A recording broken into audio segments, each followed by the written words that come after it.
Hello and welcome. You're watching India Today Global and I'm Geeta Mohan. We begin with some big breaking news that's coming in at this hour. India has now eased ban on Chinese websites. We're being told that TikTok, AliExpress, Shein, the web pages now have been unblocked in India.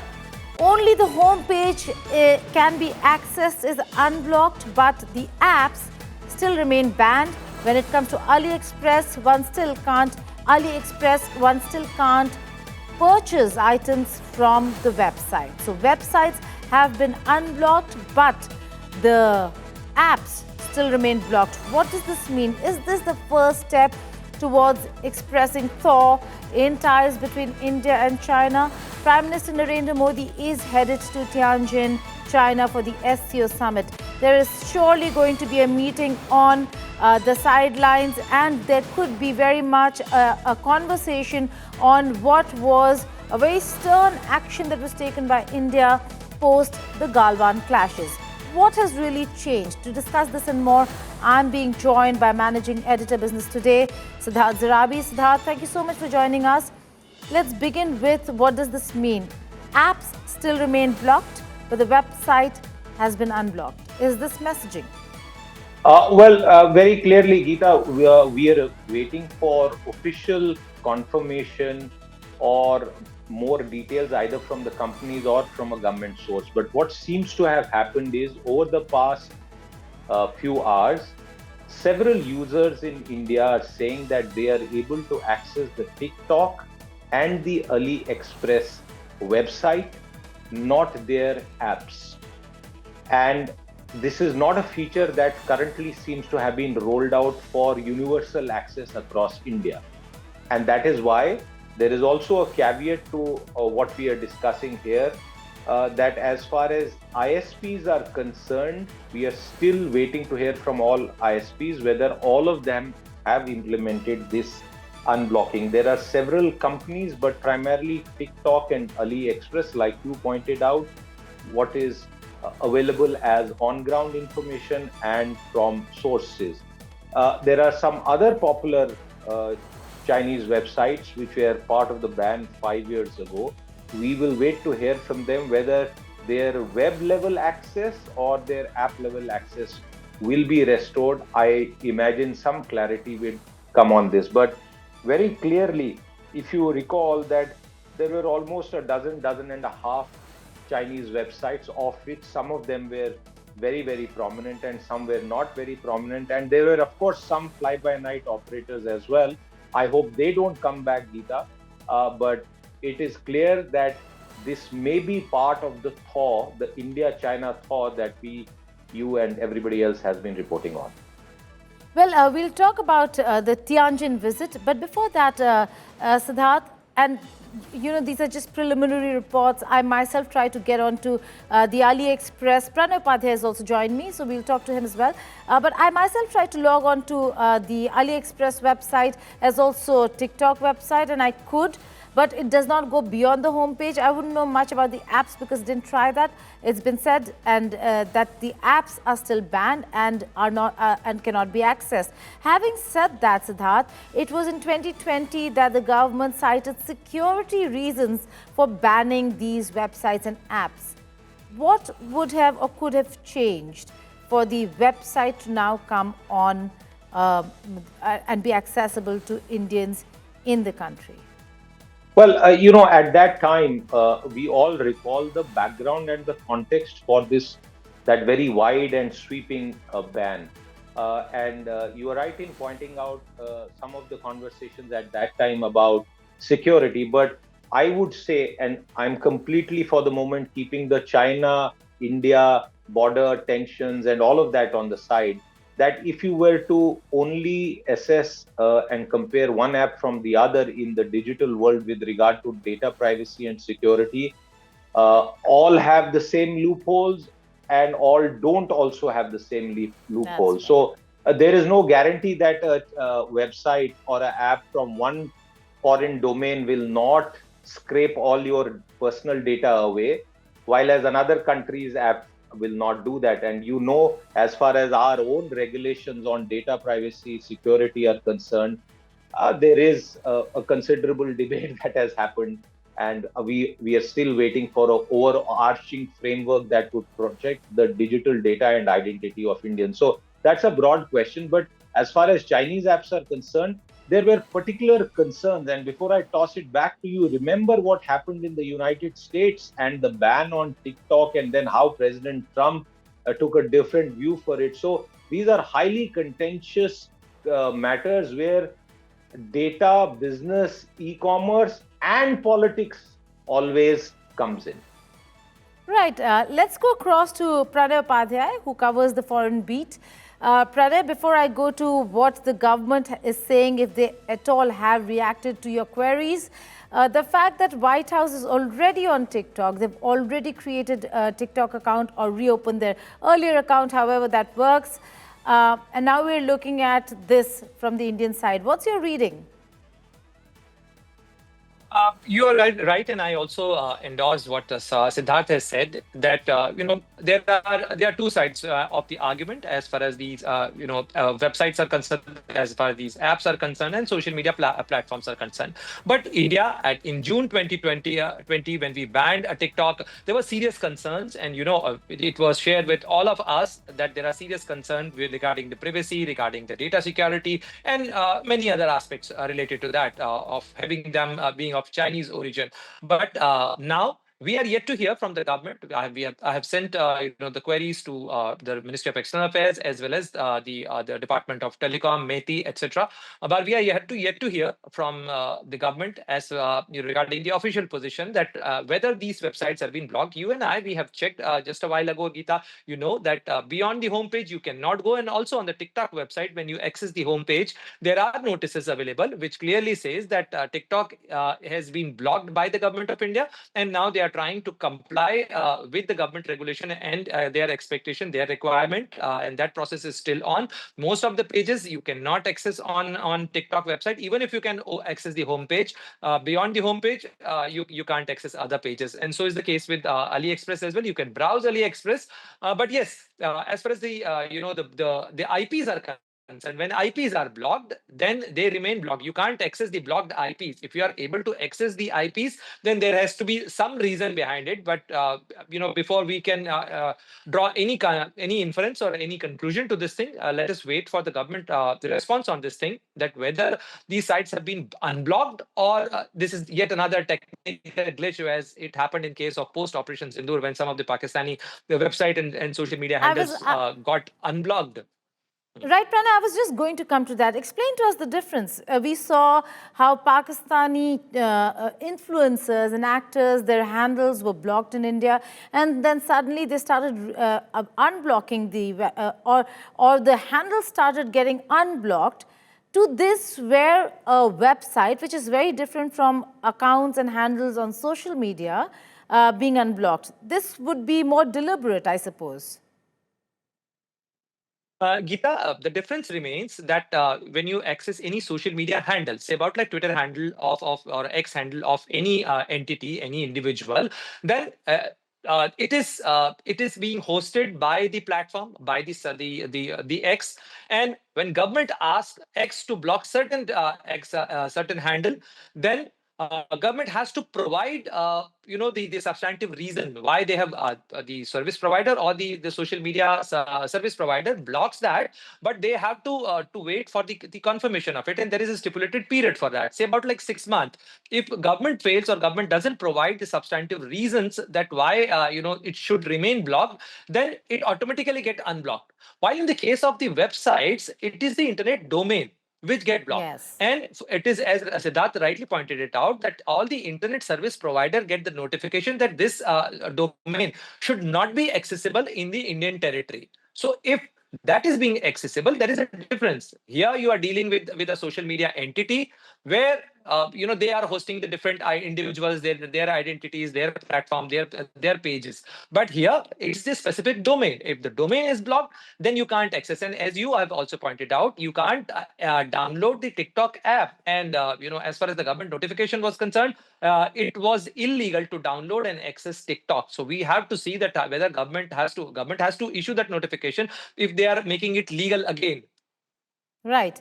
Siddharth, if I could come to you. Now, this is, let's zoom out a little and look at the entire aspect of how this is turning out for India. The major push from the United States of America when it comes to all the dealings that we've had in the past, it's a huge geopolitical shift. And now India, in all probability, before the Tianjin visit, is looking at China and ways and means in which there can be some positive messaging. Is this one of those messaging? Because if I'm looking at social media, I'm seeing a lot of pushback for this decision. Well, it's very clear as far as the the balance between such apps from one country versus another domain. It was very clear that the action against the Chinese apps was born out of reasons other than to only do with sort of privacy or security angle.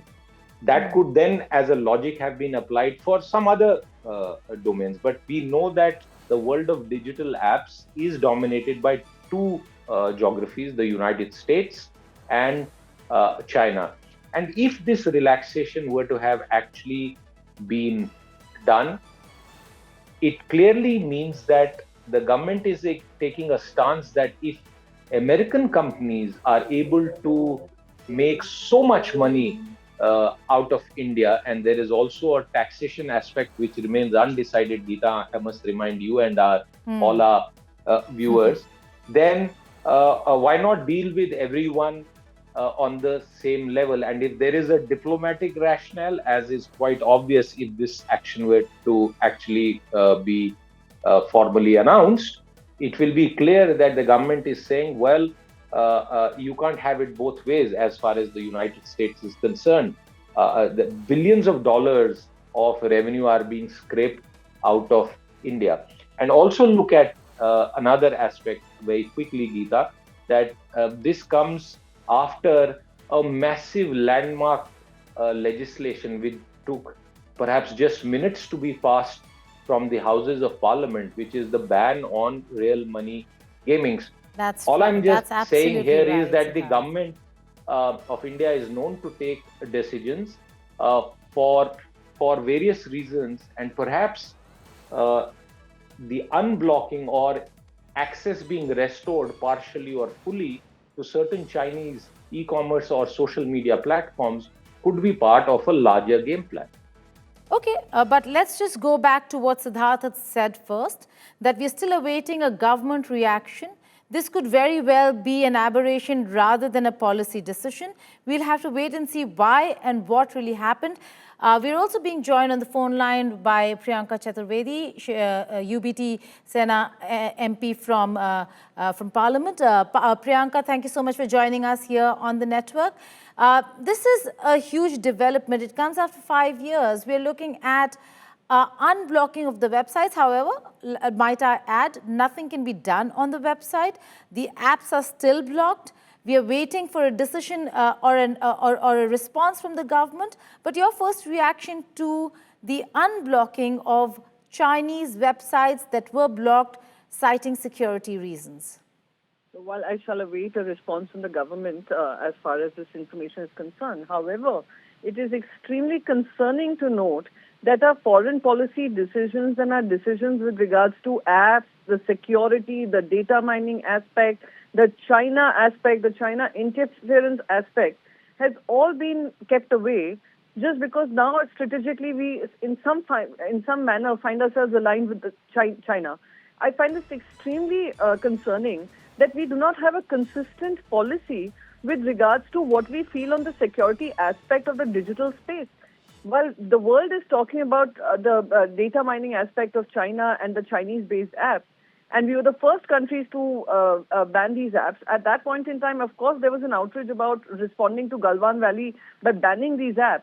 And at a time when we have managed to safeguard our interests and national security interests for us to unban these apps, I find that extremely problematic. I'm hoping that the government of India would explain how are these policy decisions taken to ban and unban apps. We've seen this happen with Reuters. We've seen this with over 8,000 accounts across the world that were banned. But this is a concerning aspect as to if we are even getting into a dialogue with China, does this compromise come up as a part of that dialogue? Well, that's a very pertinent question you asked, Priyanka. We are awaiting a government reaction on that front. As also, I see a lot of reactions pouring in on social media. But let's wait and see why this actually happened before we jump our guns. Thank you so much for joining us, Priyanka Chaturvedi, Pranay Upadhyay, and Siddharth Zarabi. Now, FBI agents have raided the Maryland home of John Bolton, former national security advisor to President Donald Trump and a staunch critic today of the president. FBI Director Kash Patel tweeted, "No one is above the law," around the same time when his agents reportedly arrived at Bolton's residence in Bethesda near Washington, D.C. Patel ordered the investigation into Bolton. According to the Post, the Justice Department had sued Bolton in 2020 in an effort to block the publication and sale of his book, The Room Where It Happened, which was a damning account of his time serving as Trump's national security advisor from 2018 up until 2019 during Trump's first term in the White House. No, I don't know about it. I saw it on television this morning. I'm not a fan of John Bolton. He's a real sort of a lowlife. When I hired him, he served a good purpose because, as you know, he was one of the people that forced Bush to do the ridiculous bombings in the Middle East. Bolton, he wants to always kill people, and he's very bad at what he does. But he worked out great for me because every time he doesn't talk, he's like a very quiet person, except on television. If he could say something bad about Trump, he'll always do that. But he really doesn't talk. He's quiet. And I'd walk into a room with him with a foreign country, and the foreign country would give me everything because they said, "Oh no, they're going to get blown up because John Bolton's there." He's not a smart guy, but he could be a very unpatriotic guy. I mean, we're going to find out. I know nothing about it. I just saw it this morning. They did a raid. The U.S. government is reviewing more than 55 million people who have valid U.S. visas for any violations that could lead to deportation. While answering to a written question from the Associated Press, the State Department said all U.S. visa holders, which could include tourists from many countries, are subject to continuous vetting with an eye toward any indication they could be ineligible or for permission to enter or stay in the United States of America. Should such information be found, the visa will be revoked, and if the visa holder is in the United States, he or she would be subject to deportation. President Trump, in his presidential campaign rally, had vowed to take strict action against illegal immigrants and cleanse the country of aliens by organizing mass deportation. The administration has also taken action against international students who had participated in pro-Palestine protests in universities and colleges across America. Trump administration in the past months has taken steps to enforce the requirement that truckers speak and read English proficiently. The Transportation Department said the aim is to improve road safety following incidents in which drivers' ability to read signs or speak English may have contributed to traffic deaths. The State Department said later that it was pausing the processing of these work visas to review its screening and vetting protocols. The State Department further said it was looking for indicators of ineligibility, including people staying past the authorized time frame outlined in a visa, criminal activity, threats to public safety, engaging in any form of terrorist activity, or providing support to a terrorist organization. And to discuss this, I'm being joined by Nadadur S. Kumar, a Los Angeles-based U.S. immigration attorney. Thank you so much, Mr. Kumar, for joining me from Los Angeles. This is a very important story. Now, define what these violations could mean for any visa holder in the United States of America, and how does it impact Indians in the U.S.? Thank you, Geeta, for having me. When you look at all the news that's coming out about US restricted visa environment, we should not lose sight of the fact that the regulations themselves have not undergone any changes. Only in the implementation, they are really going through a much more elaborate process of vetting, regardless of whether Indians come as students, they come on H-1B visa or B-2 visas.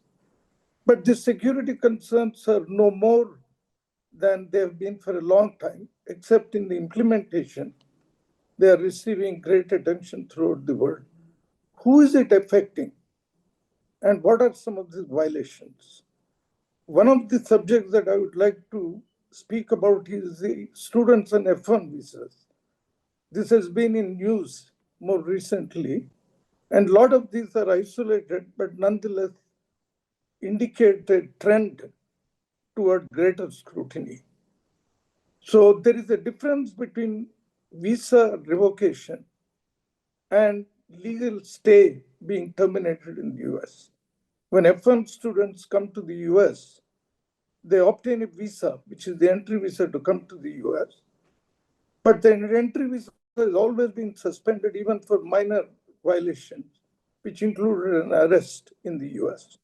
It resulted in automatic revocation of those entry visas, which simply means when they left the country, they had to go to the consulate, go through the process of obtaining a new visa, even if the existing visa is valid, and then re-enter the US.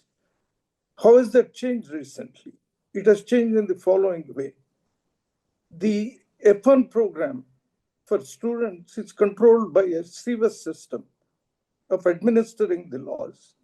And what the administration did was, in any of these cases of detention, they simply terminated their F1 status, terminated their CVS records, leaving them in no man's land.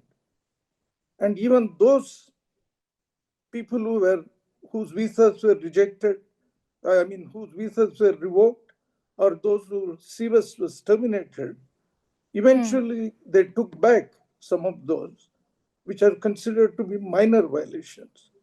These violations usually occur amongst Indian students in regard to DUI, driving under the influence, or petty theft. But can there be persecution? Can there be persecution of those who've just maybe said something against Trump on their social media accounts? Could that amount to violation as well? Very briefly, sir, we don't have much time. Yeah, of course it does bring a lot of attention, because social media has been examined now much more carefully. So Indian nationals who have participated in any events, including demonstrations, will come under scrutiny. In addition to that, their social media postings have received attention. And when it goes against the US interest, which is broadly defined in a discretionary world of immigration implementation, it certainly causes for concern that Indian students, I would like to urge them to be very careful to understand the issues before they express their opinions. But any of these changes, I believe, must be seen in a long-term perspective.